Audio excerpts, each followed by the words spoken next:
бахшида ба ҷашни наврӯзи фархундапай дар толори варзишӣ ба номи абдураҳмон ҷомии осоишгоҳи шоҳини шаҳри гулистони вилояти суғд мусобиқаи футзал байни кормандони ташкилотҳои қарзии вилоят баргузор шуд. Дар ин мусобиқа ки бо ташаббуси ташкилотҳои қарзии Арванд, Имон ва Матин ва бо дастгирии шуъбаи Бонки миллии Тоҷикистон дар шаҳри Хуҷанд бо мақсади ба варзиш ҷалб намудани кормандон, тарғиби тарзи ҳаёти солим байни онҳо ва рушди футзал роҳандозӣ шуд. 12 даста аз ташкилотҳои қарзии вилоят иштирок намуда тӯли беш аз як моҳ дар рӯзҳои истироҳат байни ҳам сабқат карданд.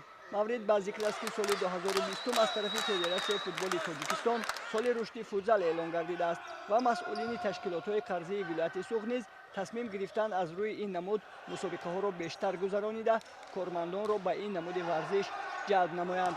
бояд ёдрас шавем ки ҳамасола байни кормандони ташкилотҳои қарзии вилояти суғд бахшида ба ҷашни наврӯз мусобиқаи футзал ва бахшида ба ҷашни истиқлолияти давлатии ҷумҳурии Тоҷикистон мусобиқаи футболи хурд гузаронида мешавад ки ин чорабиниҳои варзишӣ дар сатҳи баланд ҷараён мегиранд.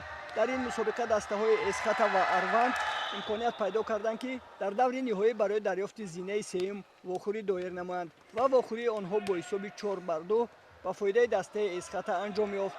барои дарёфти ҷойҳои якуму дуюм дастаҳои рахши шуъбаи Бонки миллии Тоҷикистон дар шаҳри Хуҷанд ва Орион Бонк байни ҳам сабқат карданд.